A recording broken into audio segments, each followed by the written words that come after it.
Hello, everybody, and welcome back to the We Know Traitors podcast over here on RHAP. I am your host, the Duke of Deception, Pooya and Annabel, ready to break down the final week of Traitors Ireland, the finale, all the season in one. Season one is now over. So episodes 10, 11, and 12 will be covered here by myself and my lovely co-host, the irreplaceable, the one and only, the Pharaoh Flap Flap. It's Annabel. Annabel, how are you doing?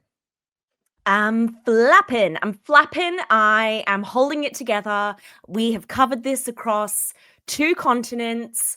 And while I'm a little bit sleepy, I was definitely woken up. In my half jet lag state, I'm watching these 3 episodes and I'm like, oh my gosh. Oh my gosh.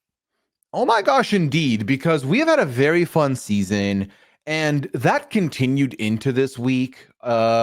For the most part, I think there's a lot of fun stuff to talk about, a lot of juicy bits, and ultimately a world where, and I mean this very, very respectfully, a season where every episode could have been a banger except for maybe the finale. The finale may have been a sleepy one for me.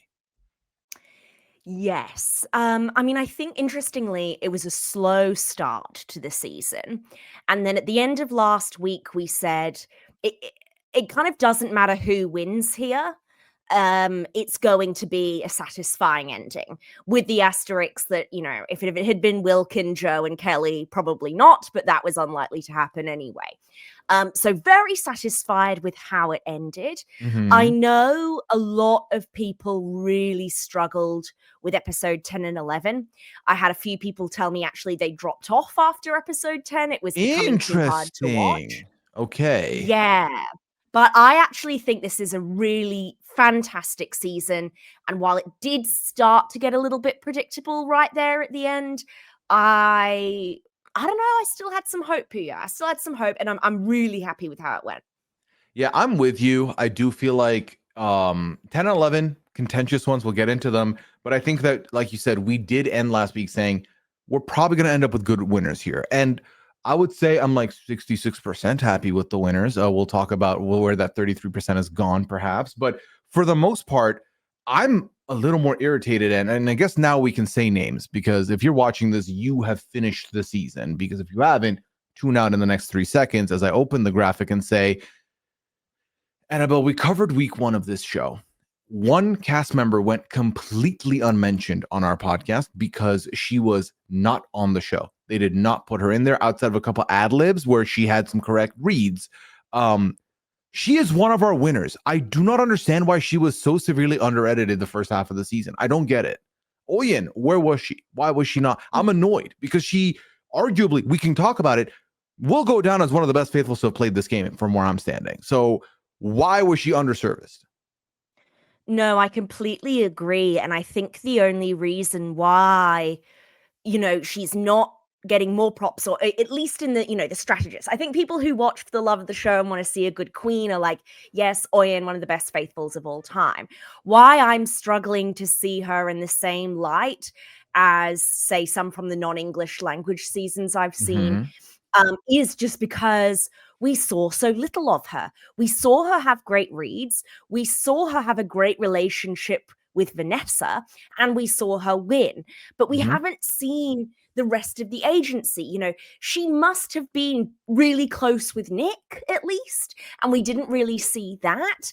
I wonder, when we did see her make a great speech during that particular mission where they had to pitch why they were deserving, she completely stuffed that one up. And So maybe she recognized it. wasn't, and recognized it. So maybe her confessionals weren't doing a great job of spelling out her game, but I think she was majorly underserviced, and it makes it a lot harder to understand and appreciate what happened here. Yeah, I think for me, like, I understand all of that, right? If like the content out in the open wasn't good, she was more of an in the shadows player, more of a confessional player. I get all that, sure.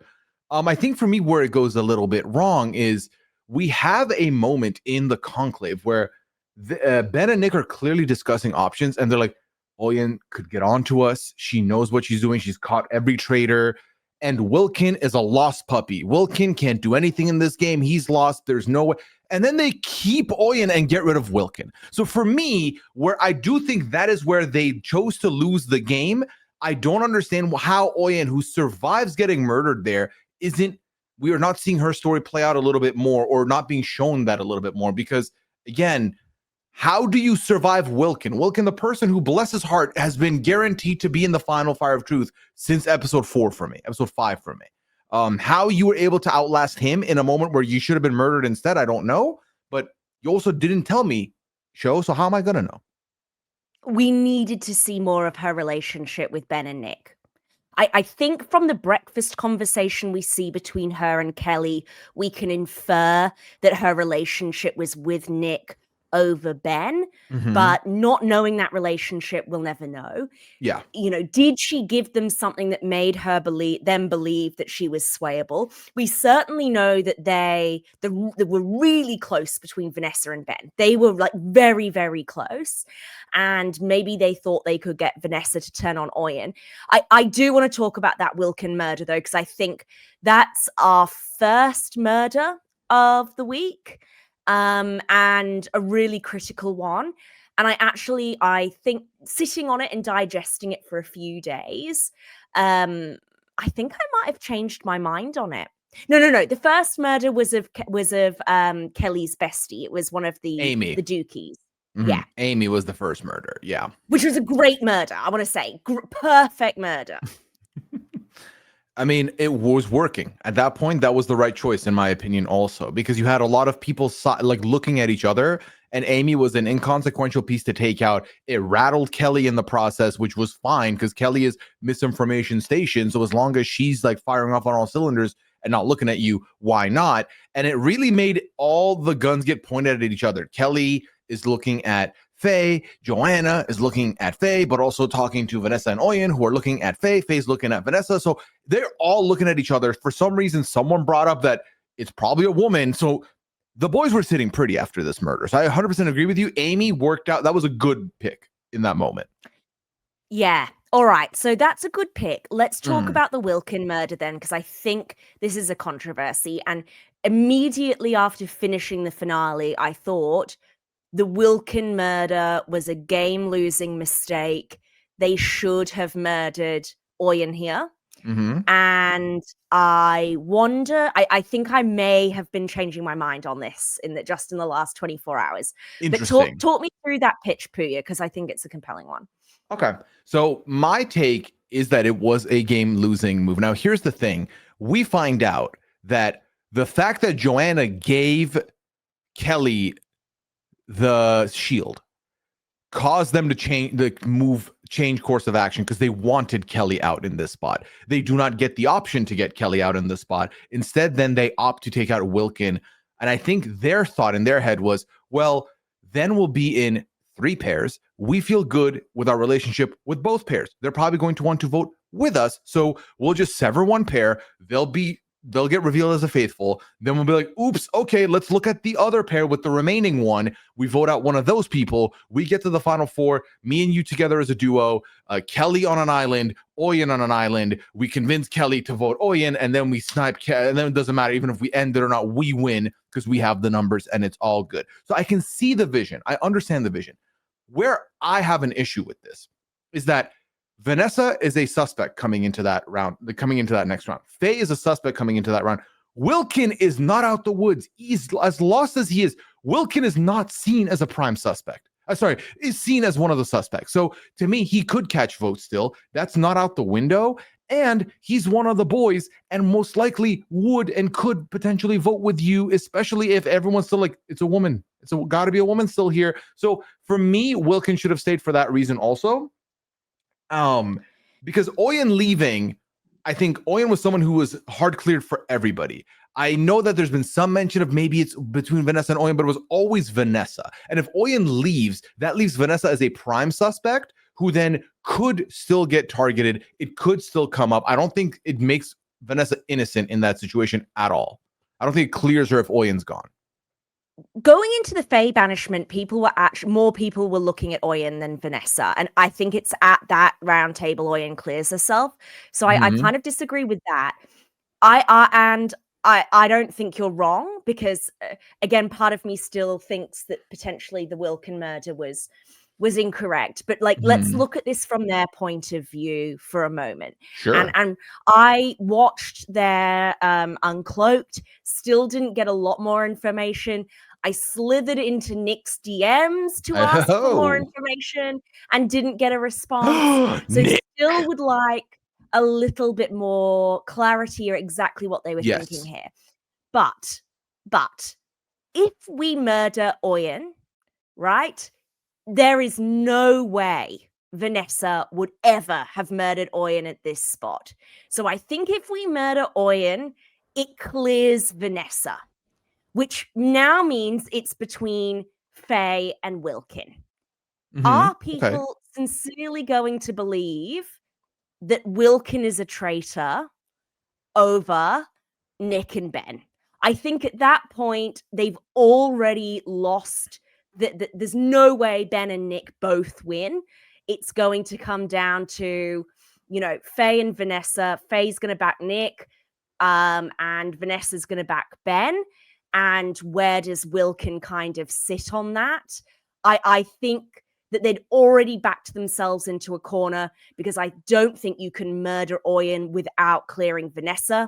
And I don't think you can murder Faye or Vanessa, because they're both too reliant on those as their number ones who will never turn on them. So I think that they were kind of screwed. I think it would have been better to keep Wilkin over Kelly, because Wilkin famously had no idea as to what was going on. And this is why I think we have to raise the question. If they've already backed themselves into a corner here where they can't win together and it's looking dicey, was the real mistake Nick recruiting Ben? Because we were really pretty high on that last week. And I still, again, I'm open to the idea that was the best decision. He'd removed Ben kind of as a murder option for him at that point. Should he have instead recruited Faye, or recruited somebody who it was more likely to kind of stuff it up visibly? Right. So should he have just gone selfish, picked someone who he could toss out immediately? Because I mean, listen, the argument you're making that like if Oyen was to leave, no one's looking at Vanessa for that, because at that point it'd be the stupidest thing to do because you're getting rid of your duo. Then is the move to just murder Ben right then and there, or the next chance he got after that, and taking a Faye as a traitor to then feed to the wolves. Yeah, I'm not mad at that decision at all.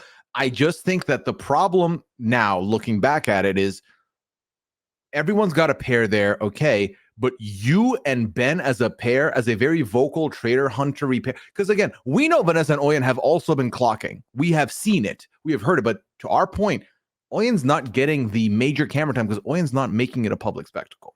Oyen's not outwardly like, yelling at y'all for getting it right or selling it like that. She's getting happy like everyone else at the roundtable, but it's keeping composure. So Nick and Ben, by virtue of behaving a little more outward, are so on the radar that it is weird that they're both there and not one of them has died. So I think we always talk about walking the fine line between being a faithful to survive to the end game, especially when you are a lead detective. You typically get sniped. We had a lot of detectives at the end here, but we had two that, again, were getting credit for a lot of it. So one of you had to leave at this point. I do think that, as you were talking, I was like, okay, so let's follow Annabelle's world. And we say that Oyen wasn't the person they should have murdered. And let's say at that point, they've already lost the game. I was like, how far back do we go for them to have a winning game point? And then I was like, should we give Joanna the credit of giving the Faithfuls a win for blocking Kelly as the murderer? Because I think that that's what they wanted. And I think that that could have been a very interesting end game where Kelly's gone and you've got all the prime suspects on the table, including the two of them, but everyone is a suspect and you're not leaving your game in the hands of Kelly, who is hard cleared, clearly the split vote, who you just saw prove she is not loyal to, she will go different directions. She's not just loyal to the name of someone who she's aligned with, because she voted Faye, and that really derailed them, I feel like. So to me, that is the move. Joanna kind of made the block happen. And it's sad because Joanna leaves the game saying, I hope one of you boys win it because you are all mean girls. But then she kind of gave the girls the win with that shield. I keep forgetting shield. I keep thinking key for some reason, but it's shield. Anyway.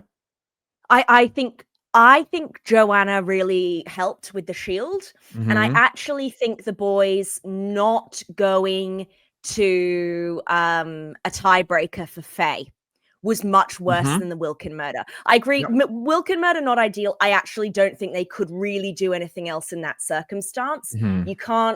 You lose Faye or Vanessa, and Oyen clears Vanessa. So therefore, Wilkin's your only option. Not going to a tiebreak for Faye, to me, that was a way bigger game losing move. I agree because I think ultimately Faye maybe could have gotten through to Kelly to switch the vote there. Maybe there's a chance, but we saw this happen with US Traitors, right? Where it was like you are at a point where a tiebreak, all your cards are on the table. Like people are going to know you're aligned together no matter what, right? You might as well try and push the result you need, because the alternative is you lose this tiebreak and then you're just picked off, which is exactly what happened here. It really deaded the finale. There is another section of the finale that I would like to talk about later that I didn't love, but that's more of a format thing, less of a them thing. But I do think, and it came up multiple times, the boys had this game, and I think the boys ultimately fumbled it. The credit only goes to them for not winning, in my opinion. Okay, no, I give more credit to the women as well. Like, I think that the women played really well in this end. 100%. I do think they stuffed it, and I do think the boys looked really good coming into this week. And I'm sure I will agree with you on those format pieces. Let's just go to that Faye banishment though, because I really, that's the part where I was like, what are you doing? So watching the Uncloaked and watching the episode and not getting any responses to my DM, what I can understand here is that they had two main motivations for flipping on Faye there. It became apparent to them during that roundtable that that Kelly was not suspicious of Oyen or Vanessa, that she was suspicious of Faye, and that the votes were going to go on Faye, and that it might look suspicious if they were to stick with her.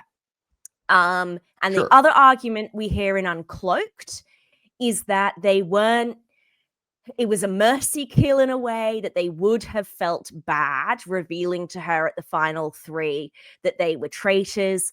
They thought that they could still win anyway, because in their arrogance, they thought that Oyen and Vanessa would turn on each other. They'd kind of been making noises that day about maybe suspecting each other. So they didn't think that it was game losing to lose Faye here.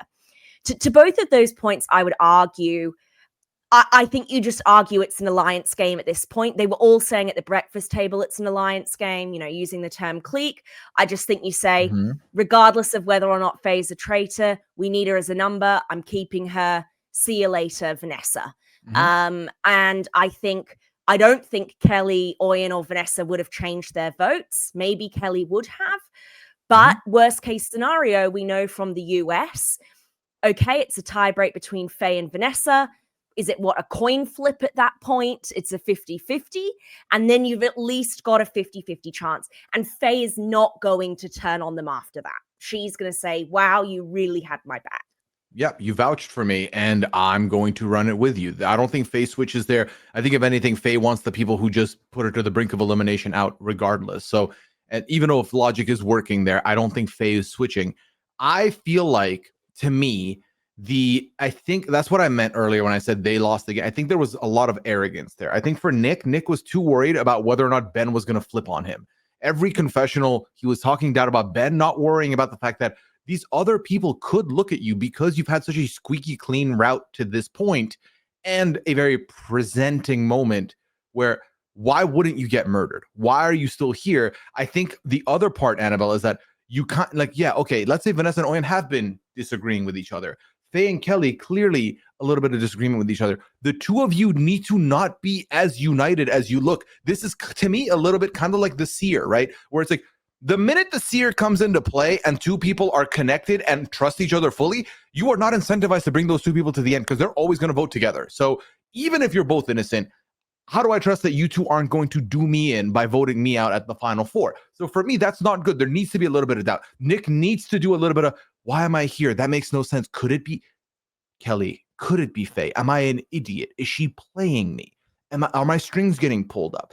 Also for Ben, I feel like bless him, but the man just said nothing at that round table at all. Siobhan was like, hey, do you have anything? He's like, nah, I'm just gonna vote. And then in his vote, he sounds indecisive. And I'm like, okay, you cannot be indecisive when you just made it seem like you were already clear in voting. Like, that's not a good sell to me. I think they had to write it out with Faye. I think the once you've realized Kelly is never going to suspect one of those two, why are you what do you mean? That means that only people she's going to look at moving forward is the two of you. So why would you keep her in as a anyway? So absolutely. Yeah. Absolutely. Yeah. Once Kelly has decided she's voting Faye over Vanessa and Oyen, as you say, that's a sign she's going to stick with them over the guys. And they admit in their Uncloaked that it was hubris that got them in the end. It was overconfidence. Mm-hmm. I blame Nick more than I blame Ben. Ben at least spent a lot of time investing in his relationship with Vanessa, shoring up those relationships. Mm-hmm. I didn't see a lot of that from Nick. And I agree both of them needed to act more like faithful. Nick should have been saying, why am I here? Is it because of my relationship with Ben? Is it because of my relationship with Oyen? Ben should have been going to town saying it makes no sense I'm here. It must be Vanessa. She's my closest person in the game. Mm-hmm. So there was just none of that urgency. As you said, Nick is getting paranoid. Ben, not paranoid enough. I thought these were more sympathetic episodes for Ben as well. We saw him really caring about the women's feelings. Mm-hmm. And I thought he was painted in a much more sympathetic light, whereas Nick seemed to be quite dismissive of the women and emotionless. let the girls fight. Let the girls fight. Yeah. Yeah, and that's kind of the way I saw it too. I mean, we see Ben's exit also. It's like it's such a like warm embraces to everybody. Like he definitely does get that more sympathetic edit there. But I'm sorry. The idea that like y'all couldn't stand there at the end with Faye and tell her you're traitors. You just did all of this other stuff leading up to this moment. What do you mean? You cackled when you murdered these people. Like, what do you mean suddenly now you have a change of heart? That is, you're at the end game. It's a game. Most of you are on the same page here. Now, you want to talk about these like very, very tense roundtables we had because I didn't realize we were in controversies with these. I've not looked at anything online to be clear. So I'm coming in a little bit blind on other things. Yeah, I mean, first I just want to say, like, Neda or Harry would have been in that finale crying, begging, I'm a faithful, you can't do this, you can't do this. And we didn't see any of that. But yeah, controversial episodes. So, I mean, the Irish, bless them, I think aren't used to seeing mean people on their TV, maybe in the same way we've become accustomed to in Australia and the US.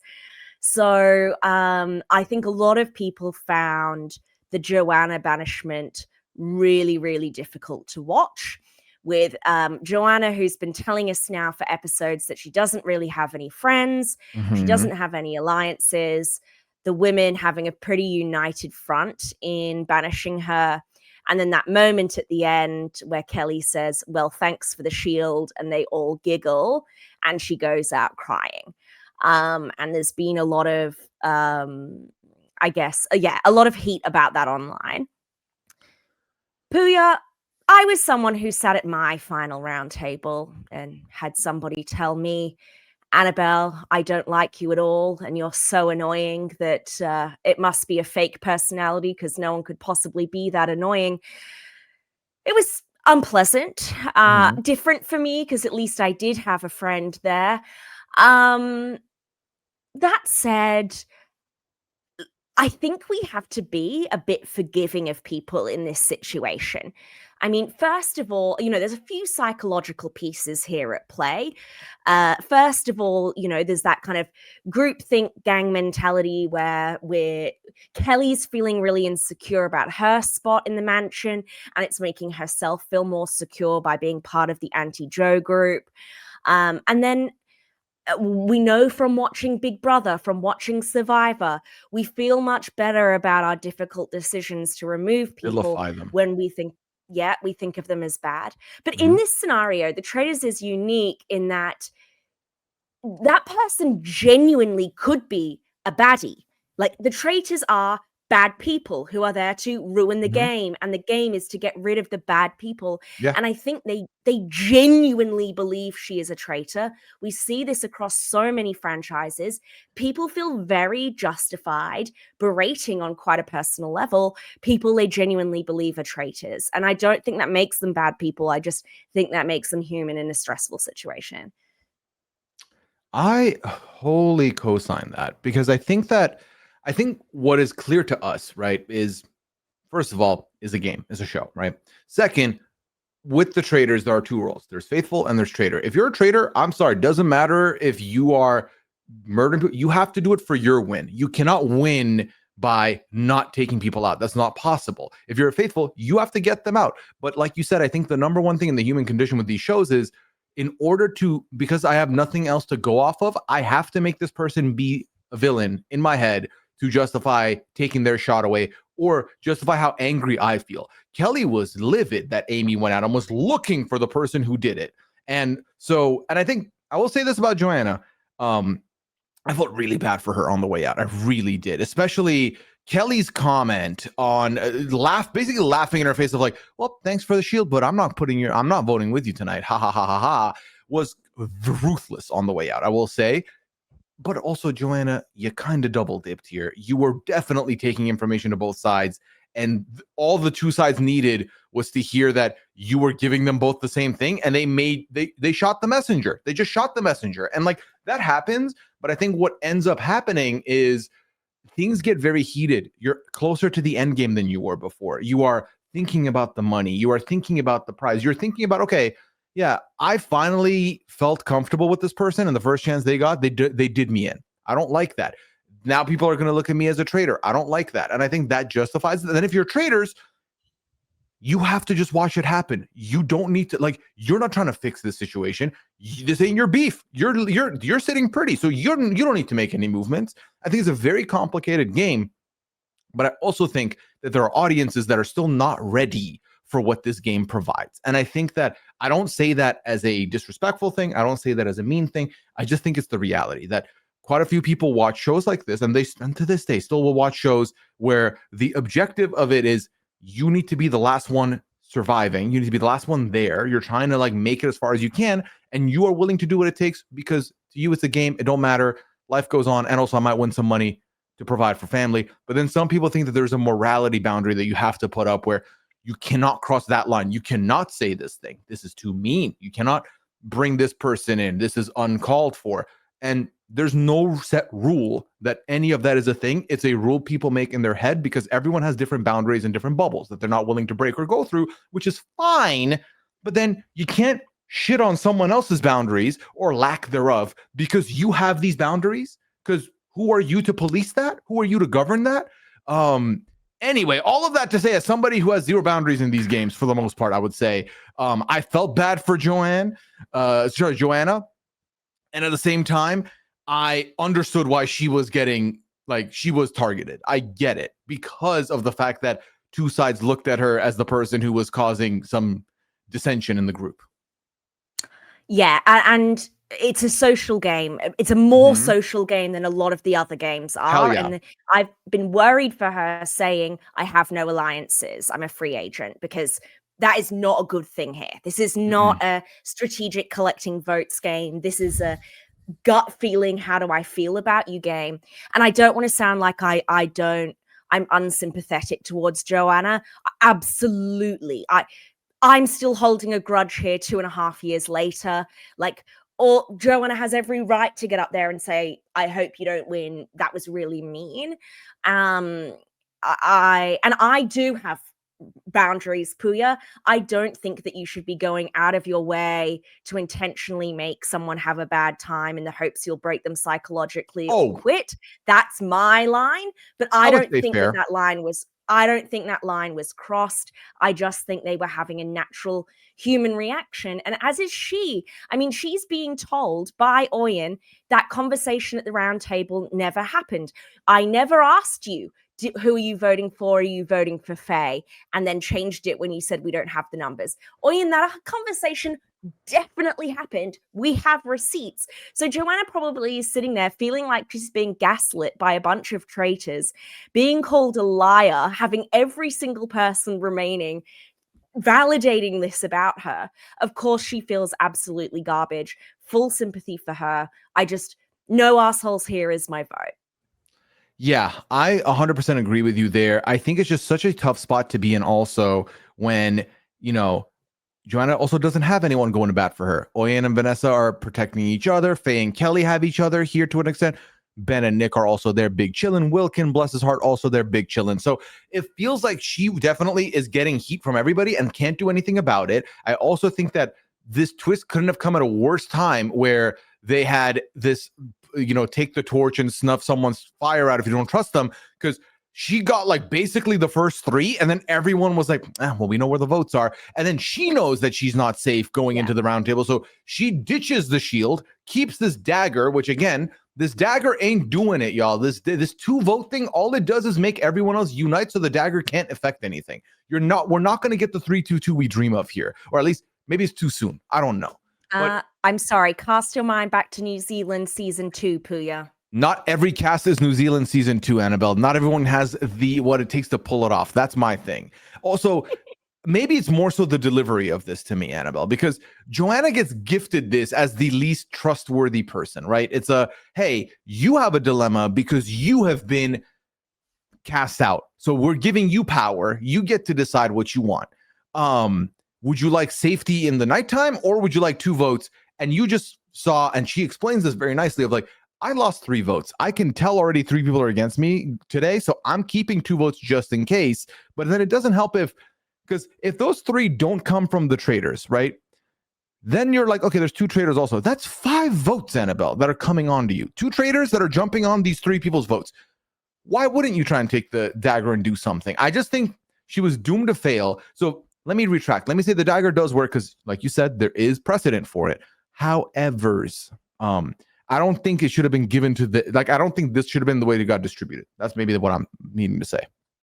Yeah, okay, I think so. I think at the point where she already knows that she's Little Ms. Unpopular, that it makes that decision too easy. It was brutal, and I understand why people would find it hard to watch. It's a very raw, emotional, and emotionally honest show. I think that's why I enjoy it so much, though, right? Like it's not so game botty. People do have real feelings, and that's part of what I think makes it such a compelling watch. That's why I believe in this format, this show. That's why I've been an advocate for it, because I don't think every show needs to be strategically driven to be great. I think the human behavior, the psychology of it, the reactions, the morality line that people walk through and are unsure how to toe, and then they become like full-blown villains. It's absolutely fascinating to watch. I enjoy it. And that's why I genuinely didn't think, like, to me, like you said, I like the way you phrased I have this boundary, but I don't think this boundary was broken for me. I 100% co-sign that. That's exactly how I feel. I'm actually going to steal your boundary and say that's also my boundary. So because I didn't notice that being broken, I was like, that was television. That was cinema. It sucked for Joanna, but the rest of them feel like utter shit for what they just did to her. And they know it because they immediately get the confirmation that Joanna is a faithful. And now everything we did, me, Kelly, laughed in her face. I am an asshole. We heard people whispering to themselves, I don't want to be here anymore. Like, they were distraught over what they did to Joanna there, because not many shows do you immediately get the, well, you were wrong, but good luck. Enjoy the rest of your game. You're never going to get that in Survivor. You're never going to get that, because in the Traitors, you've got the unique element, the conceit of, I'm trying to vote out bad people. Mm-hmm. And I think that's compelling. I mean, speaking of unusual psychology, so we lose Joanna here. Mm-hmm. Our man Wilkins murdered overnight. I assume you didn't get, I watched some snippets of his Uncloaked. Okay. Some Wilkin highlights. Had no idea what he was signing up for, thought it might be a cruise. And he thought that there would be hints about who the traitors were hidden around the castle. So he spent a lot of time looking for those. So bro thought it was claim to fame. Eamon was the best player of the season. What was Eamon, not like the third boot? Like, what?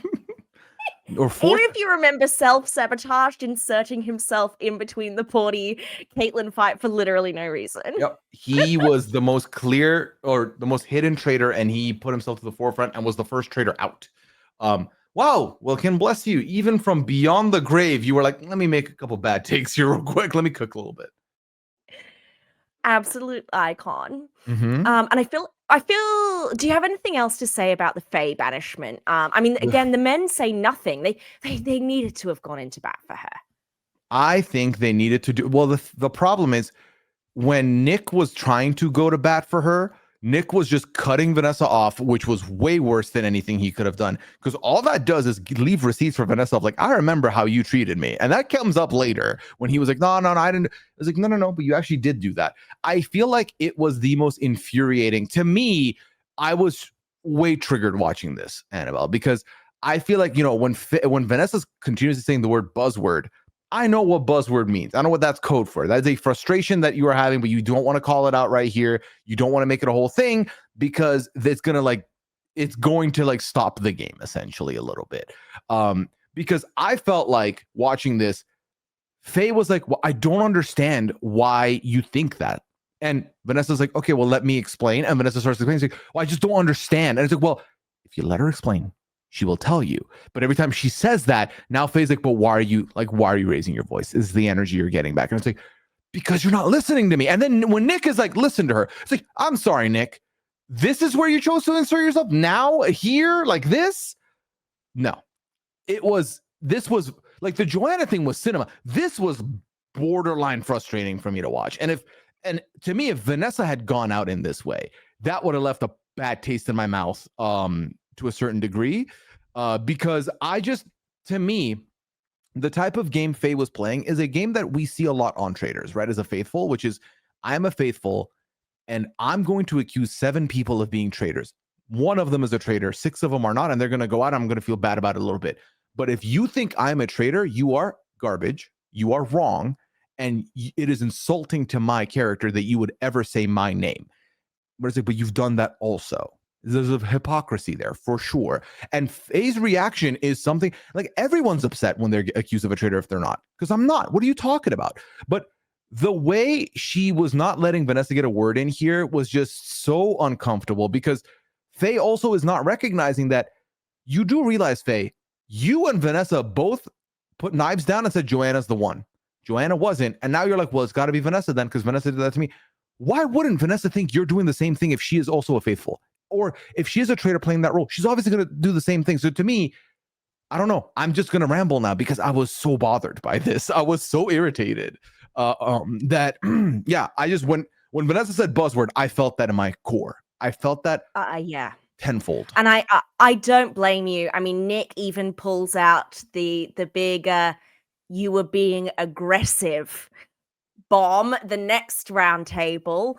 So no, this was more uncomfortable to watch. I agree. Mm-hmm. And while I do think the right strategic move was for Nick, Faye, and Ben to go all at Vanessa after Oyen had done a really good job of protecting herself, constantly cutting her off, accusing her of being heated, aggressive, angry Black woman. Definitely not the best way to go about it while making yourself. Mm-hmm. If you want to come across as the sympathetic character, that was not the way to go about it. Mm-mm. Both sympathetic to the audience and sympathetic to people like Kelly and Oyen, who you're trying to keep on side in order to stay in the game. So no, icky. Faye, I don't think Faye came off, I would say, as possibly, I've been using the word unsympathetic because it's a nicer way of saying unlikable, but I think she came across as less likable than Nick in the end. Yeah, I think so for sure. And to be very clear, I think because this has happened to me many a times. I've experienced this reaction, this interaction a lot of times. When you've got this lovely face, sometimes you put the eyebrow in a different direction. People are like, why is this guy angry? And I said, bro, I am big chillin'. I am not angry at all. It's hard to fight that accusation once it's hurled at you also. But also recognize that some people don't mean it like that. I recognize that some people do not know how heavy the words they are using will feel for someone who is constantly being told that. Like at every given moment, you become a little more passionate, you are angry, but then the other person becomes passionate and they're just passionate. And there's no ad lib thrown into what they're doing. There's no extra descriptors to give them a negative connotation. So that's why when I say she said buzzword, I understood. I was like, I know what this is. Because to her, it's like, this is the word you throw at me that I can't defend. Because if I defend, I'm going to come off more aggressive because I'm getting annoyed that you are cutting me off. I'm getting annoyed that you're now calling me this. And if I say anything, I'm too defensive. And if I get defensive, I'm going to yell a little bit and I'm going to be angry and I can't win that. So you just say buzzword and you kind of let it go. And I was like, that kind of worked out. Also, real quick, Oyen masterfully defends herself here, takes herself out of the equation like it was seamless. And I think that that is not a skill you see a lot of times on this show. Getting accusations at the round table is tough. Getting accusations at the round table at like the final 6 is harder. Getting out of that and exonerating yourself for the rest of the game is like 10 out of 10. She just delivered it with such intense sincerity. And I think also, when we see her at that final dinner and she's talking about her life experiences and Kelly's saying, I can't believe this woman's only a few months older than me. I wish I could be half as mature as Oyen is. There's clearly something about Oyen that she's got an amazing intuition. And she comes across as incredibly sincere, grounded, and somebody who you can trust. And that's really powerful. I don't know that it's something you can that everybody can cultivate, and it's something that she's really cultivated in herself. And again, robbed queen of screen time. We really should have been able to see more of that. Yeah, and it's funny because I do feel like in the defense she did there, it was almost like she got the seer power and her and Kelly just completely were like, well, we're both safe moving no matter what happens. It's just a matter of who we think is safe also. And they backed Vanessa because there was no reason to doubt Vanessa at that juncture. So for me, when Faye leaves and Faye is revealed as faithful, I was worried a little bit for Vanessa until you see Kelly basically be like, I did just vote with them, but I also feel good about it. Even though we were wrong, I still feel like they're good. It's those two. And I think that you're not going to find a tougher spot than, again, you have all the agency to speak up. The host of the roundtable says, hey, Ben, you got anything to say? And you're like, nope. At this point in the game, you don't got nothing to say. I feel like that's bad. That is you either just, especially if you've then switched your mind up, right? When the argument comes up against Nick the next roundtable, and they're like, Nick, you've always advocated for your point, even if you haven't had backing. Why suddenly switch up and silently change your vote? That makes no sense to me. It's like, y'all should have argued. I saw the best tweet, and it was essentially like, what do you mean Nick and Ben have let you sit down and express your opinions uninterrupted for the last several roundtables, ladies?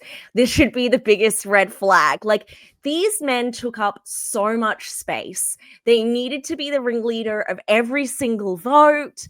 And what do you mean they just have absolutely nothing to say? What do you mean they think, oh no, give Faye more time to talk? Said Nick and Ben never when they were faithful. So, yeah, red flags. I'll tell you what I think the cincher, though, for Vanessa winning and what I think doomed Ben in particular in the end was the removal of a twist, Pooya, that I certainly had come to expect to be standard now. And that's in the final roundtable. Usually they do not reveal that person's role. So in that final roundtable where Nick goes out, normally Nick would not be revealing if he was a traitor or a faithful. And I think that there was a chance in that scenario that Oyen and Kelly, especially if Ben and Nick had done their jobs properly and spent the entire day trashing Vanessa, that Oyen and Kelly decided it's safest to win the game with just the two of them. I don't know if Oyen would have done that, but the moment Nick revealed he was a traitor, I felt much better about Vanessa. Yeah, I think that that's the big big format change, that because this was how it used to be, and then the last couple of seasons, pretty much all the franchises that I can think of have said the key phrasing we're using now is you have had all this game to make your decisions with confirmation. Now it's in your instincts. You have to decide whether or not you believe that you made the right choice from, and it's not even that long, just the last banishment and then the Fire of Truth, no reveals on, basically. And I thought that was a great change to the format. It allows the traitors some fighting chances, but it also allows people, it's like that one last bit of mind fuck in the game of like, oh my God, am I right or am I bugging? Am I actually going to the end with someone who has been my friend all along but is a traitor? I like that it adds that level of uncertainty, and I also like that it petrifies people at the idea of staying anything but final two. You know, like whittling the numbers down just to be extra safe. I'm not mad at that. I'm okay with that. I think actually it's a lot more of a fun prospect if your two winners get almost 20,000 plus versus each getting like 12,000 plus. Not as fun. So for me, that, and also the reason why I said it was a bit of a sleepy finale is because the minute they're left to 5 and Nick gets up and says, by the way, I'm a traitor. They're like, okay, well, two people who have been voting together unapologetically. They've also been avoiding turning on each other unapologetically. Therefore, it has to be one of them. I will say there was a moment there, Annabelle was unsure if that was going to happen. And I think there's a world where if we didn't have this confirmation, things could have happened, because he leaves, Nick leaves, reveals, and two people have stayed seated. Vanessa is reacting in a way that I still don't understand. Why was Vanessa reacting that way? Very much in the chair, calm, not even like selling really.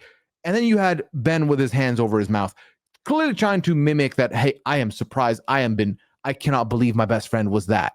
And then there was a couple moments where like, well, what is the thing Nick said on the way out that Patty, they were half right about Patty, that it was him. And I'm like, Ben clearly realizes what he's thrown, tells us that, does not open his goddamn, Ben, talk, you're in the fight. What are you doing? This is the raw, like Ben, I feel like I worry. I was worried, Annabelle. And I feel like I'm monologuing a lot. I don't want to take up all the time. Go. I felt like, we were talking last week and we're like, if the traitors, we're happy with this result if the traitors win, right? And we're happy with the result if some of these faithfuls win that we do back. But once Nick left, I did not want Ben to win, because to me, Ben was about to get gifted the gift of being the sole traitor who's been able to play innocent and was the 6th recruit of the season, like the 6th traitor. That would have been no fun for me. And if he had at least pushed a little bit, talked, was going to be maybe deceptive to Nick, was maybe going to plant some seeds, was trying to pull some agency here and there. He didn't do any of that. He just kind of leaned on, well, I'm very good friends with Vanessa, and I hope she doesn't write my name down, and then didn't do anything, didn't push, didn't dig. You're voting Vanessa. Why? Nick left. Why are you not pushing that Vanessa's bad now? Why are you not doing anything? You're about to go into silence for the next, 2 votes. Why? So to me, that was infuriating to watch you get given the best gift that is being a traitor this late game and then not using that opportunity. As a mate, Nick gave a fake parting gift on Vanessa, right? And they do nothing with it. And maybe it's because Ben was so close with Vanessa and he didn't want to do that to her. But these men just did not push hard enough at all in this final stretch. Going back to I think I've had more mixed feelings than you historically on the removal of the final role reveal, at the final roundtable. I think because, selfishly, I want Faithful to have a better shot at the end. Like, traitors essentially get a free ride the whole way through, with their chances of going out the game reduced by half. Make it harder for them to win. And that means that final roundtable, you get to know whether or not you found a traitor. And I think that is the platform that I have stood on. Now I'm a little bit like, from a TV perspective, it did make things quite cut and dry. The part where I'm absolutely like, this was ridiculous, was when Ben is the first person booted at the Fire of Truth, and he reveals there and then whether or not he's a traitor. Did we used to have? I feel like that has never happened, because we wouldn't have had the Canada season 1 ending if that had happened. I was like, what are you doing? Like, there was still hope for some juice and drama, completely evaporated. If I remember correctly, and maybe I'm remembering incorrectly because this happens with me, I think Canada straight up has never had a reveal at Final 5. if I remember Okay. correctly. Now I'm trying to think back to the US because and spoilers for US season 1, skip the next 10 no minute just to be safe. When Ari gets banished, they stopped voting at that point, right? So was Ari revealed, or do you not remember Ari being revealed? I don't remember the end of season 1, I'm not gonna lie.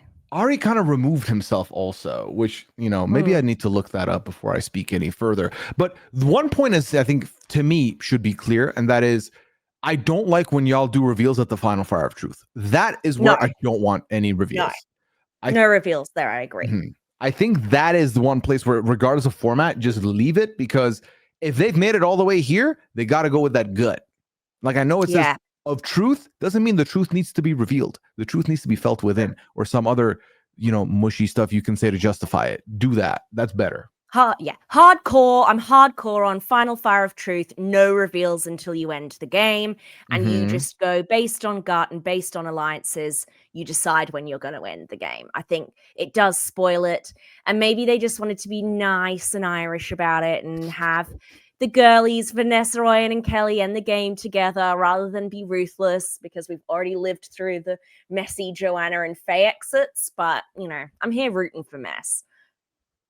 Yeah, I'm always going to be rooting for mess. I'm very happy with the end we get, but there was even a moment in the confessional which intrigued me, right? It was Kelly saying, Vanessa didn't get up. That's a little bit suspect to me. And also, will Oyen and Vanessa let me get to the money, or are they going to vote me out at 3? And I was like, this is the type of intrigue we want at the end. And because they've been so on the nose with there's going to be 2 traitors left, once Ben reveals himself, they are not, even if they were thinking it, they are not incentivized to get rid of Kelly, because your options are get rid of Kelly, get an extra 7K apiece, and be like the biggest villains in Irish TV, or have a happy ending with the 3 of you because you nailed it. And they chose that route, and you can't blame them for doing that, because you can't hide behind I didn't know. I didn't know. It wasn't very clear to me. And I like that. I like that as an escape route, because it makes people do the more dastardly thing of getting rid of somebody.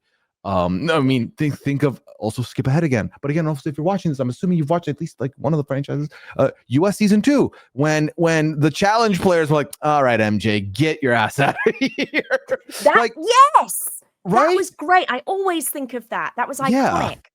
Yeah. So to me, I like when you kind of have a little window open for the faithful to be a little traitorous. I like that. I'm into that. And I could never have dreamed of this final 3. Like, I'm sure last week I said, oh, wouldn't it be amazing if we got an Oyen Vanessa final 2? We And that thought was our she had no faithful win. business making it there, Annabelle. Like, we thought Oyen And was we getting didn't murdered think for it would happen. sure. Yeah, so that was great. And I think these are 3 really different styles of faithful gameplay as well. So you've got Kelly, who's played the classic Dookie of Deception game, where you just have no idea what's going on the whole way through. She's looking at Oyen, she's looking at Vanessa, she's looking at Wilkin, the 3 of whom have nothing in common.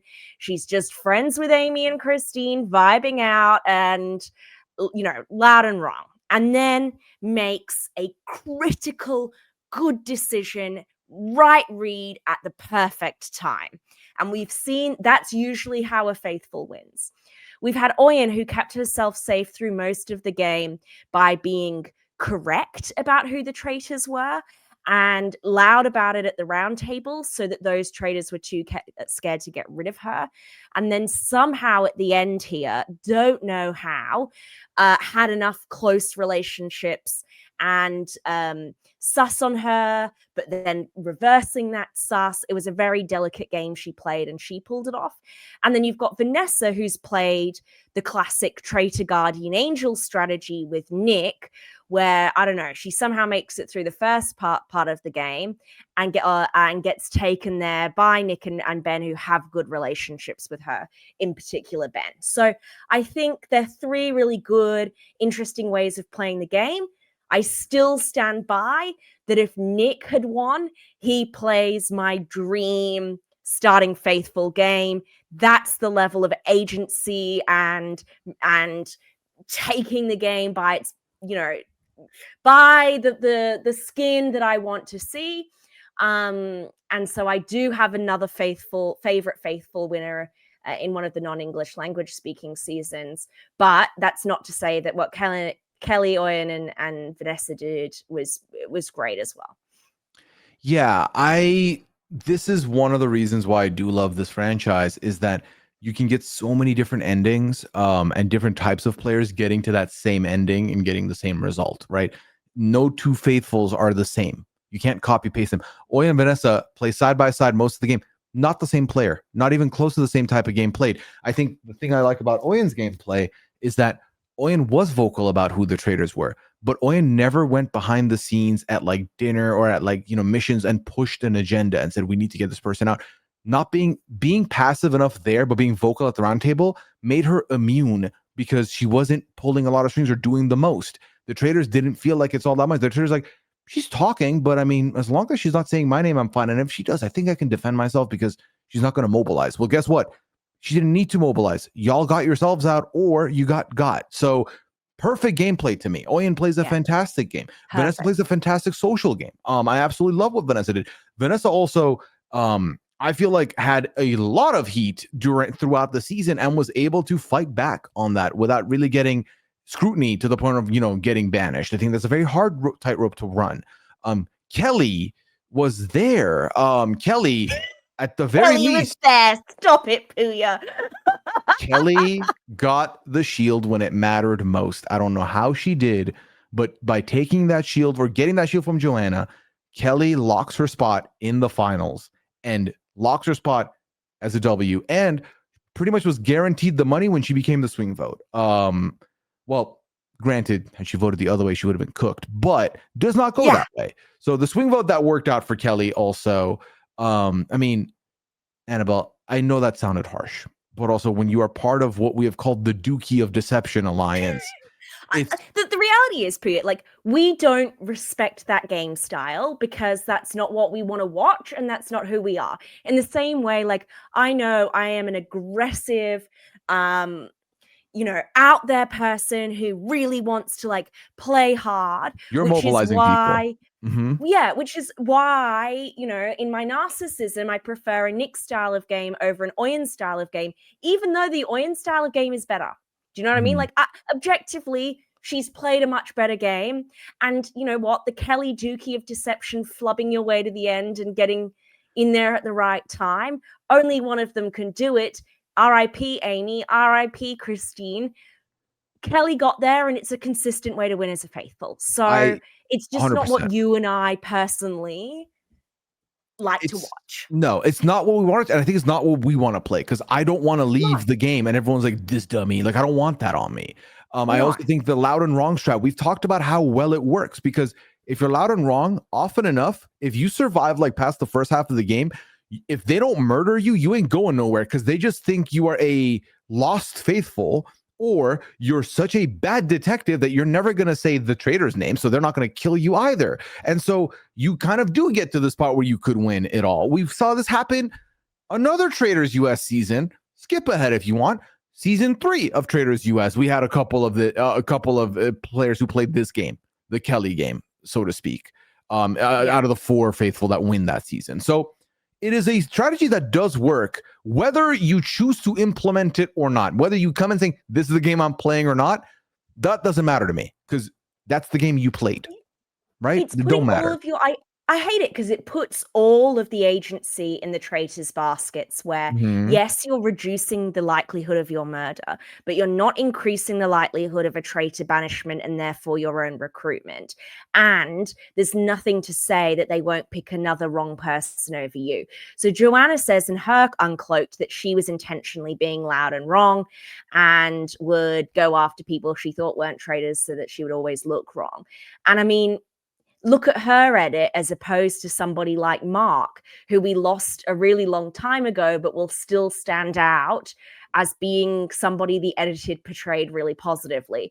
So I just don't think for the person or for the person watching, the people watching the show, that I can endorse a loud and wrong as a strategy, unless, of course, you're Tranner, and then it's absolutely iconic.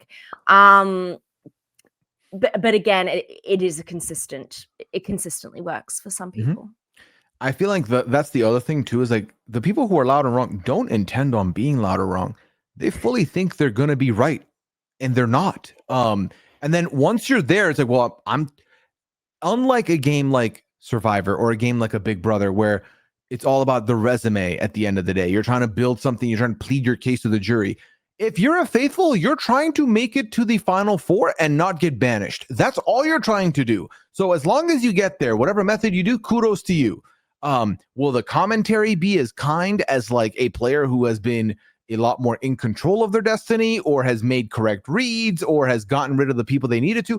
No, but who cares? You won. You won. Everyone else didn't. So Kelly, hold your head up high because you won when no one else could. You got that shield that guaranteed a faithful win. Without that shield on you, you're dying that night. And I don't think the faithful are winning that night either. Although we did talk about maybe they do. But you survived. So your social game got you that shield.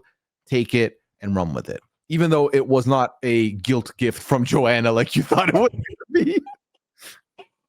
Oh my gosh. All right. Well, where does this season sit for you in your rankings?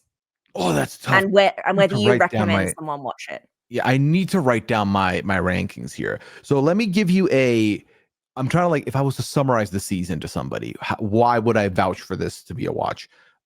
Brand new franchise, so very fresh. Absolutely, what's the word I want to use? I want to use a really good word. Infectious.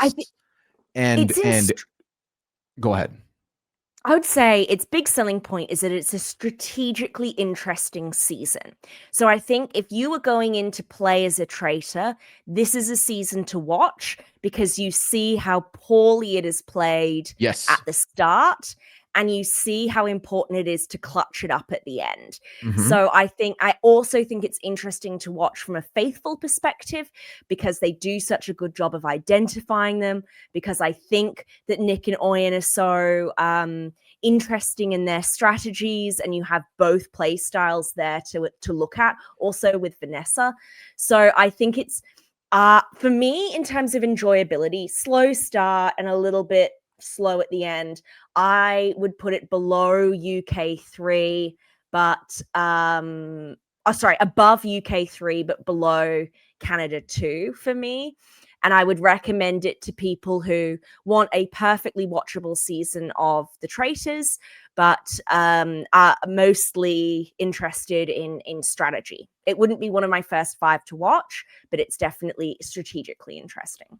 And there's only one season of it, which means that you don't have to worry about there's an evolution to the game that I'm not going to get. No, it's literally one and done so far. And we're hoping to get a second season because what the words I was trying to use, the big words I was trying to use, Annabelle, was to describe Siobhan, because I think she is easily, to me, a top tier host on one season. Every second we got her on this season, it felt like I was watching someone in their 4th or 5th season. Like she was so good, top to bottom, the perfect level. And I think the way Liana described her was like she had like the comedy, but also the act stuff down. Like she was like a hybrid of a couple of hosts we've seen, where it didn't feel like it felt like she was like, this is her castle that you're playing in, but also she had the comedy. It wasn't just all stick to the script type energy, which I 100% agree with. So she was an absolute delight. And I agree as well. This is a good study season because there's a lot of faithfuls that you can study on how they did things wrong.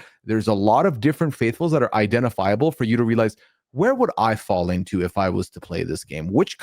How would I be perceived? So what box would they put me in? And which one of these people's skill set do I have? Because I think there's quite a few faithfuls where if you change one or two things, you could be in the end game, like genuinely. So I think it's a very fun study to do.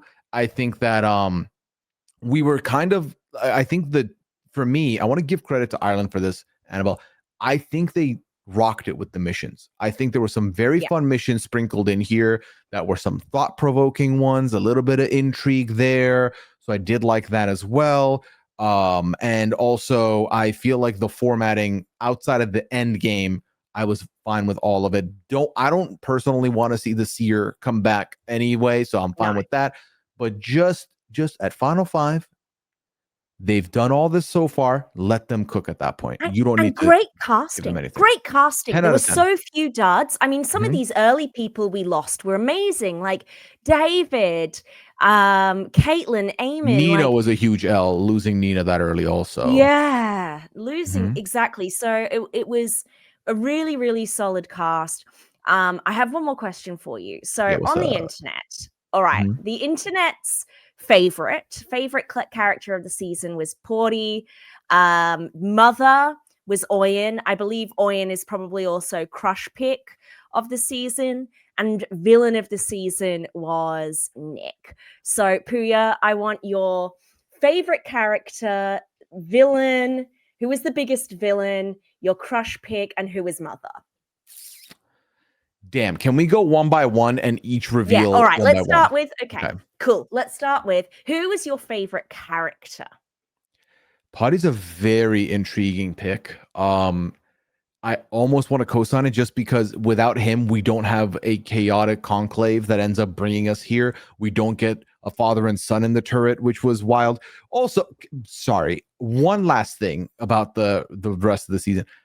The argument that Potty would pick a woman to be a traitor because he was protecting the women when the man chose his son as a traitor, and then you should assume picked another person like his son to be the traitor. And also, hey, didn't Nick get invited once? Why wouldn't Nick get invited again? That I felt like that was a very poor argument from the lads to be like, it's a woman because Potty would have said it. It's like that of all people, like, come on. The only person I believe that less on is Patrick. Everyone else, like maybe you get away with that argument. But anyway, all of that I to yeah. say, do I just co-sign Potty at this point? Because I think I will. I think I want to just say the same thing, copy paste, not to be boring. Yeah, favorite character is a tough one for me because I want to say Nick, Mhm. not because I loved him as a character. I think I have a very complicated relationship with him as a character. But when I think about who will I look back at and want to study more in depth, like whose opinions would I be really interested to hear on the season? Mhm. It would be Nick. Like, is Nick someone who I always loved watching in TV and confessionals? No. Mhm. But I think I find him a compelling three-dimensional character, so I might just choose him here. I like that answer. I also didn't really see him as a maybe spoiler as a villain. To me, like he was playing the game No, self-motivated. That's not really a villain to me. no. Villain, you're kind of getting in the nasty weeds a little bit at least. You're dipping your toe in there unapologetically. I have a villain for you. We'll get there later. Yeah, well, let's do villain next. Who's your Okay. villain? My guy Eamon was laughing in that conclave. I know he left early. Sometimes the villain dies early, I guess, in the movie. But Eamon was like, "What are we doing? Let's just kill." You know what? He had his fun for one round. Kill him again for me. Like that was Eamon. How are we not saying Eamon is our villain this season? Remember when he sat back and watched two people fighting at the round table and was looking happy about it and got clocked? Couldn't hide it. He could not hide his face. Iconic. Yeah. My villain of the season is obviously Prince Patrick, Pretty Patrick. That man was villainous. He hated the ladies. He was always right. He was always the best, and it was so fun. Annabelle, we'll always have when he cooked the last 10 seconds of his game at that round table. We'll always have that moment to cherish. The difference between possible and probable. All right, who was mother? I mean, I would hate to just keep co-signing, but Oyen is a great choice for this pick. I would be willing to hear Vanessa as an argument also. But you said the name of every traitor before they even got taken out, and you never got punished for it. Mother behavior. You were suspect at the final six, and with one swell argument, removed all suspicions on you. Mother behavior. You brought someone Yeah. onto your side you brought someone over to your side who was in a duo alliance thing, and you convinced her to vote with y'all. That is mother behavior. Now that's a 50-50. I give Vanessa some of that credit too. But Oyen, take the crown, please. Mother is definitely Oyen. Like, if I am kidnapped and held hostage somewhere and I have to nominate a celebrity, major or minor, to come and rescue me, I'm nominating Oyen. Like, call her up. That's the person who I want on speed dial. And final one is your crush pick of the season. Who was the hottie? Who was a cross between mother and favorite character, I guess? I feel like we should make it so we can't pick anyone twice because I was about to say Oyen anyway. So I'm not going to do that. You can't pick the same person twice. No. Exactly.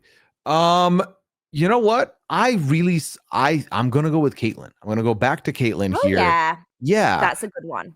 Yeah. So for me, I'm gonna lock in Caitlyn, and you cannot say Patrick because you've already used Patrick. So what's your answer? Yeah, I knew you created that rule just to lock me out of Patrick. I'm gonna go with Vanessa. Like, I like Vanessa. I like that she's a little bit spicy. I like that she stands up for herself. And I like that she's loyal. She's a great friend. She's super hot. And you know what, Vanessa, even if you did tear your ACL, you're still more jacked and sporty than I'll ever be. So I will take Vanessa. Can I give an honorable mention? Oh yeah, honorable mention. I saw this post earlier that I have to acknowledge and read for this honorable mention. He came, he ate 367 croissants, he stared blankly into the abyss, he left again. Godspeed, sweet prince. Wilkin is my honorable mention. Yeah, absolutely. Like, if we're talking husband material, Wilkin, because that's all I want is them to simply be there. Or Andrew, because I really love a man who's willing to throw his own parents under the bus.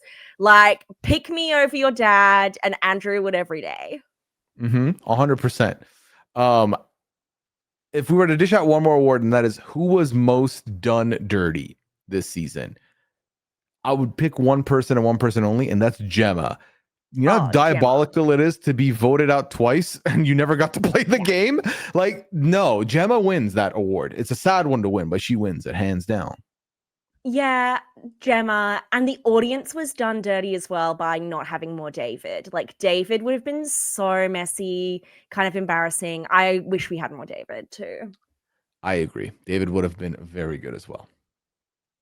Yeah. Well, that was Ireland, Pooya. That's it. We honestly did not know what to expect when we came onto this journey. Very sad to be over now, because I think that when all is said and done, Ireland is held in quite a high regard for me as a season. I didn't end up giving a ranking because I don't have a ranking like list. I need to sit down and really do that. But I definitely enjoyed it. I've been recommending it to people unapologetically, earnestly, because it really has been an amazing season. And I really hope we get a second season. It got a lot of love from Ireland, so I have to anticipate that a season 2 should be on the horizon. It sounds like BBC is going to be putting it up and posting them very shortly, so it's going to get some syndication going. Hopefully that works. And listen, if you don't have the budget to make it more production-y, I'm fine with that, because low-key, with whatever budget y'all had, this looked amazing. I don't know what people think. I thought this looked, and no offense, this looked better than New Zealand season 1 did. So to me, y'all are in a good spot. Yeah, love it. No notes. It was great, and I hope we get more. Yeah. Okay. So then, is there anything else you have to say about this season before we put a bow on it? No, I'll miss them. I will miss them. And I hope we get some answers. I would love to know more about Oyen's game and, what her strategy had been, because we didn't really get to see a lot of what she was thinking. I'd love to hear an explanation of his final few episode moves from Nick. So hopefully we get some answers of those in the postseason. If you are listening to this podcast and you are either part of this cast or you know someone that's part of this cast, you would like for us to talk to them, please, or you want to talk to us, please let us know. My DMs are open. Annabelle's DMs are open. And if you're Nick, reply to Annabelle. What are you doing, my man? But yeah, would love to talk to you. Would love to hear more from you in your journey, because we've been very high on the season, and more context would be even better. Absolutely. My DMs are gaping. Oh God. You heard it here only. Annabelle's DMs gaping. All right, and our ads are already in our name, so you can see them here. Reach us out over there. Annabelle, aside from the fact that you and I will be reunited very soon to talk about Celebrity Traitors UK season 1, what else or where else can people find you? Yes, so I will be doing Celebrity UK with you. I am finally at some point going to recap the finale of Quebec season 2 with Chili Philly, many months too late. You know us, babes on the brink. We don't like recapping finales. And then we're also going to be recapping the Traitors Canada season 3, which, you know, just if in case you want a little bit of extra, you've got your Pooya here and We Know the Traitors, and then you can come be silly and gay over at Babes on the Brink. Have good vibes everywhere and have options everywhere. We love that for all of you. Yeah, I'm very excited. We're going to be in a very busy month of Traitors coming up here with October. I'm also going to be talking with Liana every week over on the PAL. I will be asking Liana her thoughts on Traitors Ireland. If y'all want to hear it there on the next episode, not this upcoming one, the one after that, so check that out. And you can find me talking 90 Day Fiance every week, still doing that, still going strong. So come join us on the Hot Mess Express. And I believe that's everything I've got for y'all right now. No, it's not. I lied. There's 2 other things I got to plug here because I was busy this week. Survivor 49 has premiered. Myself and the drafters, we did our draft. So if you want to see who I got on my team, whether I got the grenade or not, go check that out. And then the finale of Big Brother is coming this weekend as well. I will be on the finale podcast, so make sure you tune into that to see who wins the season and what mess follows later. Y'all, thank you so much for hanging out with us here. A shout out to everybody who's shown us some love on the Traitors Ireland. This was our first non Canada or US season that was on video, and we loved how it went. I'm sure you'll tell us if you did as well. I've appreciated all the comments that you all have put out there, and thank you for all the reviews over on Apple. If you want to leave a review as well, go ahead, robbinswebsite.com/traitors, TRAITORS. 5 stars is appreciated, but yeah, you do you, go with what you feel. I'm always going to advocate for that because that's what matters. Anyway, I'm rambling a little bit here. Y'all take care, have a good one. From myself and the Pharaoh Flap, aka Annabelle, aka the Queen. Bye. Caw-caw, caw-caw. DM her, Patrick. Bye.